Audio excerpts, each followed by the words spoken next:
Hello, everyone. I'm coming to you from sunny Cornwall in the UK. Now, while you watch me do this very boring painting of the COVID, I want to talk about an influence on my life.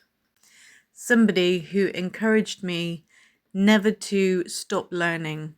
We're always learning and always to seek information and to explore.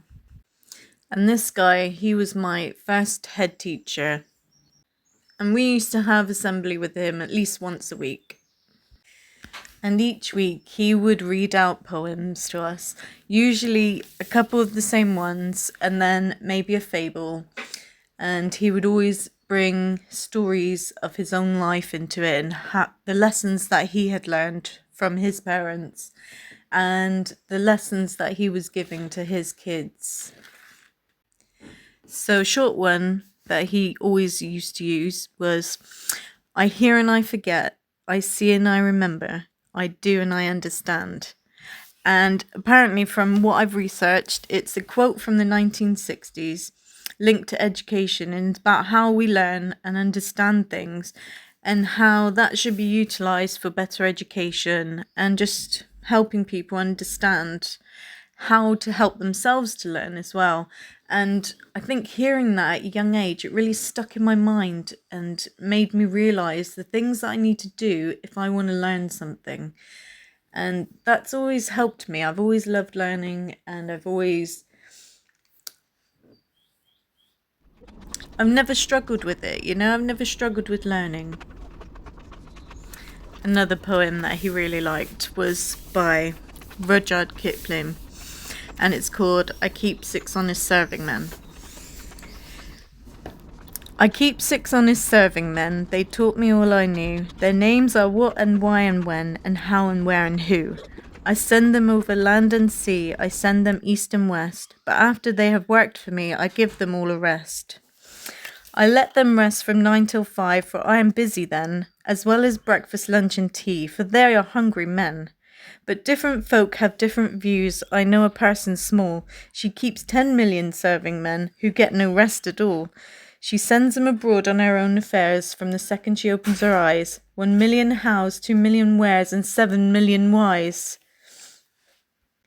So that's from the Just So stories, and it says it's a good description of the tools of a journalist. I think it's really about the tools of the mind, curiosity and intuition, exploration. And my headmaster, he was always in search of the world. That was our school motto. And the school was named after Sir Francis Drake, which I thought was very fitting. And we had these amazing murals of the old ships on the ocean painted by one of our teachers.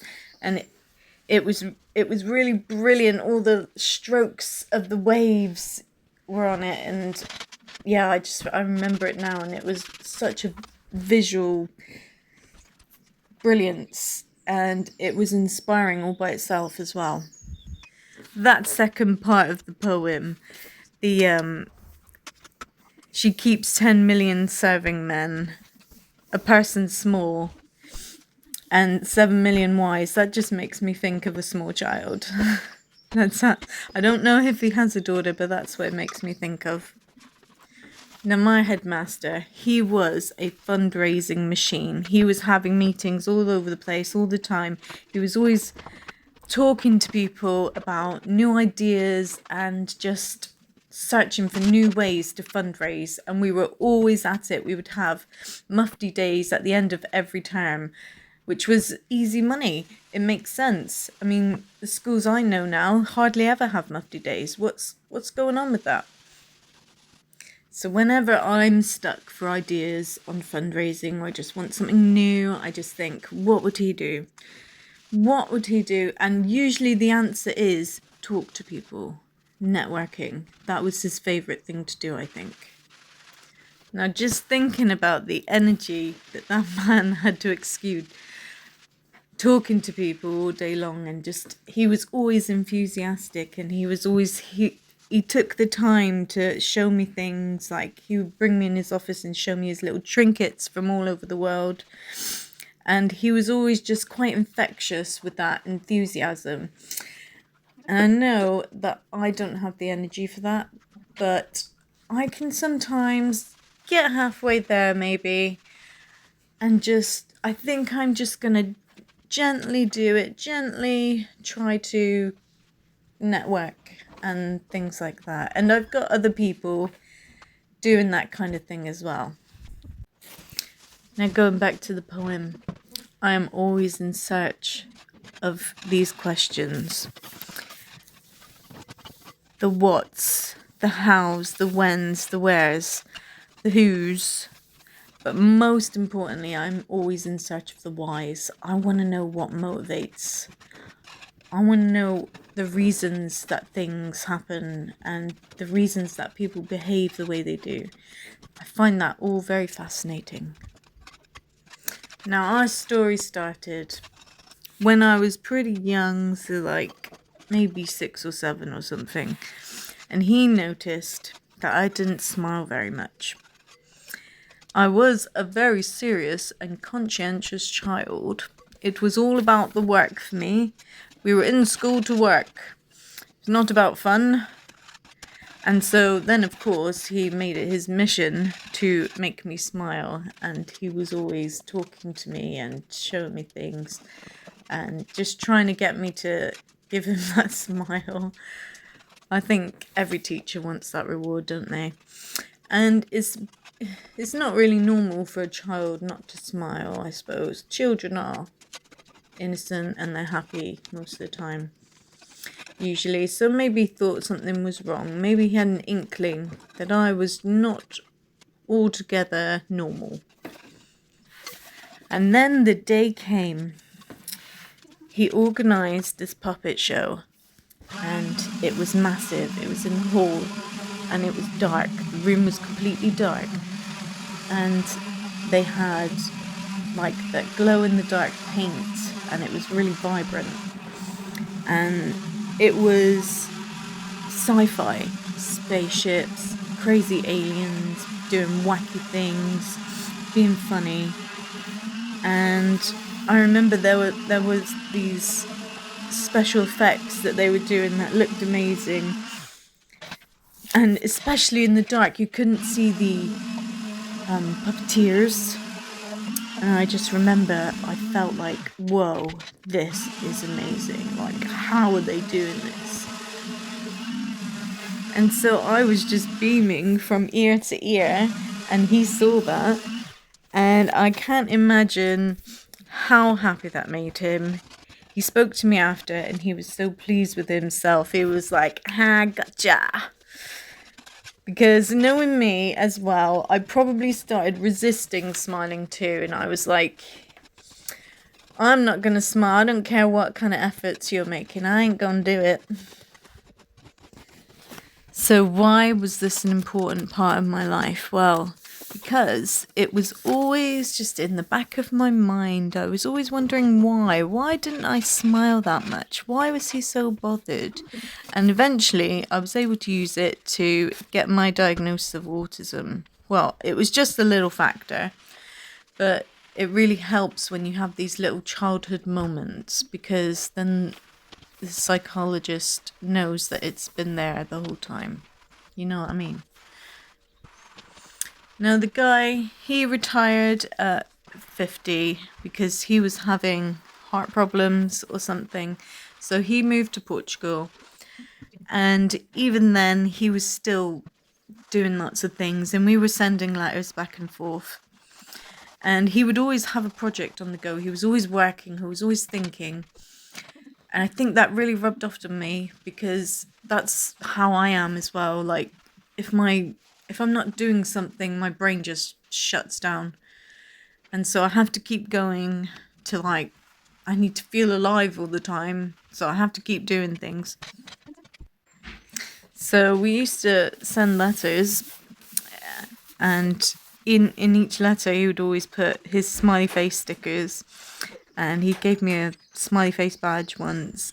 And it was always like our little running joke that he made me smile once. And then he also made me a wind-up butterfly that popped out of his letter when I opened it. I thought that was so clever. And yeah, I definitely appreciate it more now as an adult. Just those little things that people do for kids. One of his great ideas was that he would send a whole class abroad on money that we fundraised, because we lived in a poorish area and going abroad was so expensive then, especially a whole class, like 30 kids. And so he devised this plan that we would fundraise all year, and we would get most of the money from that, and then parents could contribute, like, I think it was 100 quid or something. And we did it. I'm sure that he got grants and all sorts like that. He went out and got sponsors. He got businesses to give us money as well. And we just constantly fundraised all year round. We had bake sales, we had junk sales. We did everything that we could to raise money. He also had the idea that we should have pen pals in the country that we were going, which was Bornholm in Denmark, a little tiny island. And so he contacted a school over there, and all the kids in our relative year groups were pen pals with us, and then we went and stayed in their houses. I mean, how good is that? It saved a lot of money, I bet. And how we got over there was we drove in a coach for pretty much 24 hours, and we drove through lots of countries to get there. And then there was just a ferry at the end to get onto the island. And that was so much fun. We took a massive packed lunch, and we took board games, and it was just us kids hanging out on the bus for 24 hours watching very long movies like the Titanic, I'm guessing. I can't remember which movies we watched. But yes, it was very cool, very fun. And me, I can sleep anywhere, so sleeping on a coach was no problem for me. Now about Bornholm, it was a really great place to have a week. And the weather was great the whole time. We went to see all the sights, like there was a massive castle that was amazing. There was these cylindrical buildings that had been there for a long time. I remember going in them. I think maybe one was a windmill. I can't quite remember. But they were very cool. And we spent our evenings hanging out with the kids that we were being housed by. We spent the days with them actually as well, because both schools went to these sites together. And so we got to know their culture a little bit, and I think that's what my head teacher was all about. He wanted you to have new experiences. But they were very normal and much the same as us, of course. They used to cycle everywhere. Everybody had a bike, and everywhere you walked you would see people travelling on bikes. I suppose because the island was only small, it made sense to use bikes and not drive everywhere. And something I actually really miss about the place was that they had these little chocolate wafers that just went on everything. You'd have it on your breakfast, on your toast in the morning for breakfast. You'd have it in your lunch, in your sandwiches. And they were so good. It was like a wafer of Nutella, and it would melt, and that was a very yummy part. And we don't have that in the UK. No, we did not have photo phones back then. Oh no, it was a disposable, and I took the most crap photos. I mean, I got a picture of the castle because you couldn't really miss it. But yep, I was terrible. Now, the last time I heard from him was like years ago. we started sending emails, and then I accidentally deleted his address, because I do things like that because I'm a blooming clumsy idiot. But the last thing I heard was that he had moved back to the UK because he had lots of cancer. So he's probably gone now. That was must have been 5 years ago at least. But I'll always remember the great things that he did and keep that enthusiasm going and that influence. And of course, there have been times when I've lost my smile, but these days I'm far too grateful to be alive. And you know, smiles are infectious, right? And free. Y'all know how much I like free stuff. So I'm at the age now where people are going to start leaving us. And I've chosen to look at it as people changing their plane of existence. They're not really gone. Maybe it's a mechanism, I don't know. But I prefer to think of it as the cycle of life. They're going back to nature. And I keep them alive. I don't think of it like that. I see them everywhere. I see their influence.